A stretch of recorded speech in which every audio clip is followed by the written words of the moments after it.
guys, welcome to my YouTube channel My Mind Speaks। ये हमारा part 7 है। अगर आपने पहले का कोई भी वीडियो मिस किया है तो पहले आप वो देख लो, आपको सब्जेक्ट के बारे में प्रॉपर नॉलेज हो जाएगा। Let's start. आज तक हम लोग क्या क्या देखे? हम लोग सेक्शन 4 देख रहे थे, charging section of income tax. Clear? इसमें हम लोग देखे एवरी पर्सन। पर्सन हम लोग पढ़ लिए थे, पर्सन कौन होते हैं। तो एक क्विक रिवीजन कर लेते हैं। पर्सन जो है वो section two sub section 31 of income tax act 1961 में डिफाइन किया गया है। उसमें पर्सन इंक्लूड्स मतलब इंक्लूसिव, इंक्लूसिव मतलब ये भी, पर्सन में ये भी इंक्लूड होते हैं। ठीक है, कौन कौन? पहला इंडिविजुअल, दूसरा Hindu undivided family, company, firm, association of person or body of individual whether incorporated or not. उसके बाद local authorities, every artificial judicial not falling in within any of the preceding sub charges. ठीक है, उसके बाद next हम लोग देखे थे every person whose total income. Total income भी हम लोग देख लिए थे कि कैसे निकलता है, फॉर्मेट हम लोग देख लिए थे टोटल इनकम का। तो इसमें कैसे निकलता है इनकम आने का, इनकम अराइज होने का अनलिमिटेड सोर्स है, income arise from unlimited source. और ये डिस्ट्रीब्यूट होता है 5 हेड्स में। कौन कौन सा? पहला है salary, house property, PGBP, capital gain, other sources. Salary का सेक्शन है 15 to 17, हाउस प्रॉपर्टी का है 22 to 27, पीजीबीपी का है 28 to 44 डीबी, कैपिटल गेन का है 45 to 55 ए, अदर सोर्सेज का है 56 to 59। ये सारे का हम लोग ले लेंगे टोटल इनकम ऑफ 5 हेड्स।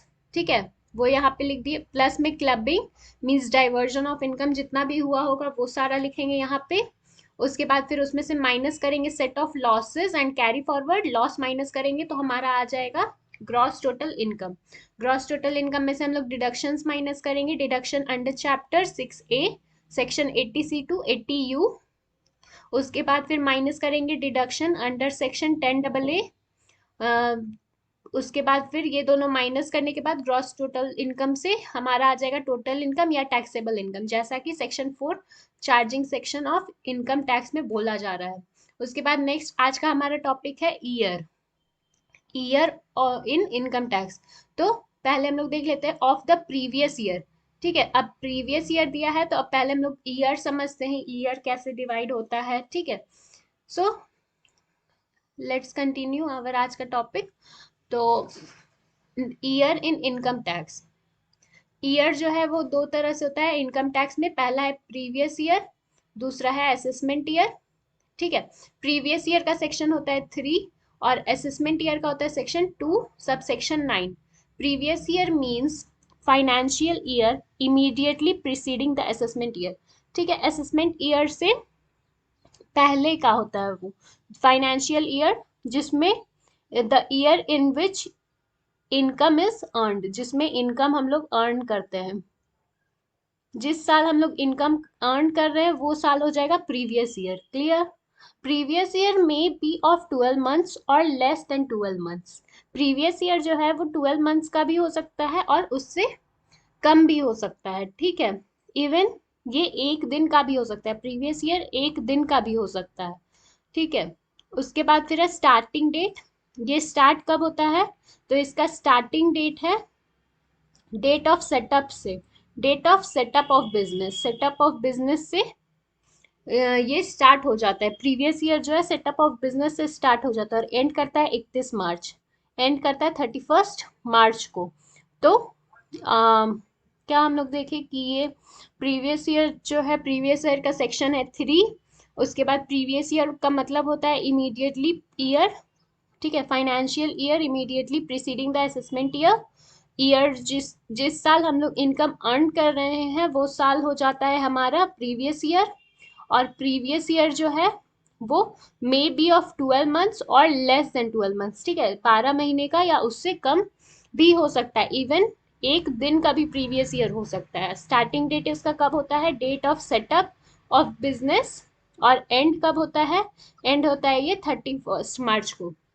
ठीक है। बहुत बार क्वेश्चन में आ जाता है कमेंसमेंट डेट और स्टार्टिंग डेट दोनों दे देता है, तो उसमें हम लोग स्टार्टिंग डेट ही देखेंगे। अगर स्टार्टिंग डेट नहीं दिया रहता है तो हम लोग कमेंसमेंट डेट ही देखेंगे, ठीक है। पर अगर दोनों दिया रहेगा तो स्टार्टिंग देखेंगे, अगर स्टार्टिंग नहीं दिया रहता है तो कमेंसमेंट ही देख के उसको स्टार्टिंग मान लिया जाएगा। क्लियर। उसके बाद नेक्स्ट हम लोग देखते हैं असेसमेंट। असेसमेंट ईयर क्या होता है? असेसमेंट ईयर का सेक्शन है 2(9). असेसमेंट ईयर का सेक्शन है 2 subsection 9। Assessment year means period of 12 months commencing from 1 April ending in 31 मार्च। ये जो है ये 12 महीने का ही होता है, ठीक है। ये स्टार्ट होता है ये 1 अप्रैल से और एंड होता है ये 31 मार्च को। सॉरी, यहाँ पे मार्च होगा। क्लियर। यहाँ मार्च होगा, अप्रैल नहीं। कमेंसिंग ये स्टार्ट होता है 1 अप्रैल को और ये एंड होता है 31 मार्च को। ये 12 months का ही होता है, उससे कम नहीं होता है, ठीक है। और income earned in previous year shall be chargeable to tax in assessment year. Income जो भी अर्न किया जाएगा प्रीवियस ईयर में वो सारा चार्जेबल होगा असेसमेंट ईयर में। क्लियर। और ये हमेशा ही 12 months का होता है, ये हमेशा 12 months का होता है। क्लियर। तो क्या हो जाता है कि प्रीवियस ईयर क्या होता है, जब हम लोग इनकम अर्न कर रहे हैं वो साल हो जाता है हमारा प्रीवियस ईयर। और असेसमेंट ईयर होता है जब हम लोग उस इनकम जो प्रीवियस ईयर में अर्न किया गया है उसको हम लोग चार्जेबल टू टैक्स करते हैं, ठीक है। तो वो साल हो जाता है हमारा असेसमेंट ईयर।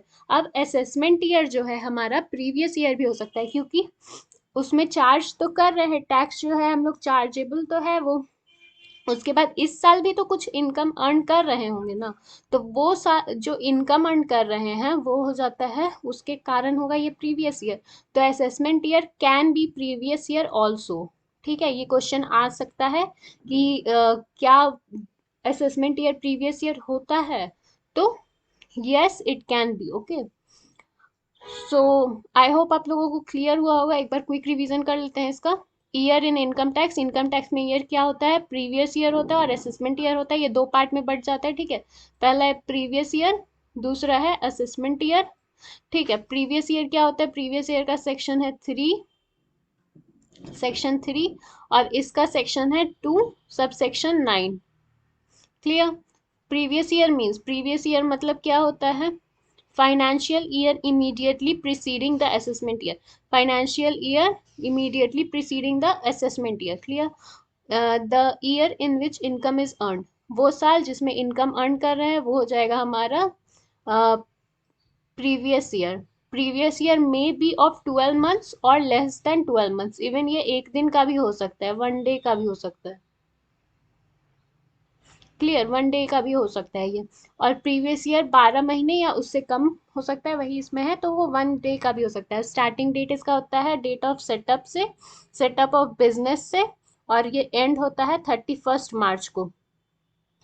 उसके बाद फिर असेसमेंट ईयर जो है, assessment year means period of 12 months commencing from 1 April ending in 31 मार्च। यहाँ पे मार्च है, ठीक है।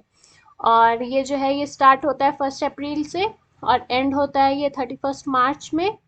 और ये 12 महीने का ही होता है हमेशा, असेसमेंट ईयर जो है वो 12 महीने का ही होगा। Income earn in previous year shall be chargeable to tax in assessment year. Income जो भी अर्न किया जा रहा है प्रीवियस ईयर में वो चार्जेबल होगा टैक्स के लिए असेसमेंट ईयर में, ठीक है। चार्जेबल टू टैक्स होगा असेसमेंट ईयर में, और ये हमेशा 12 months का होता है। और असेसमेंट ईयर जो है वो प्रीवियस ईयर भी हो सकता है, क्योंकि हम लोग इस साल भी हम लोग कुछ इनकम अर्न करेंगे तो वो इनकम जो है वो नेक्स्ट ईयर जो है नेक्स्ट ईयर में चार्जेबल होगा, तो वो ईयर भी जो है वो असेसमेंट ईयर बन जाएगा। क्लियर। उसके बाद फिर आई होप आप लोगों को क्लियर हुआ होगा। अब इसमें देख लेते हैं एक दिन कैसे होता है। एक दिन कैसे होगा, अगर हम लोग बिजनेस सेटअप कर रहे हैं मान लो 30 मार्च को, ठीक है, और 31 मार्च को ये एंड होता है, तो हो गया ना एक दिन का। इवन 31 को ही स्टार्ट होगा और 31 को ही एंड भी होता है, तो ये भी हो सकता है, ठीक है। तो आई होप आप लोगों को क्लियर हुआ होगा। सो हम लोग का तीसरा पॉइंट भी हो गया, every person whose total income of the previous year. I hope आप लोग प्रीवियस ईयर समझ गए होंगे। एक अब हम लोग कल देखेंगे exceeds the maximum amount which is not chargeable to income tax। अब मैक्सिमम अमाउंट क्या है, ठीक है, ये हम लोग कल देखेंगे। मैक्सिमम अमाउंट डिडक्शन वगैरह कितना कितना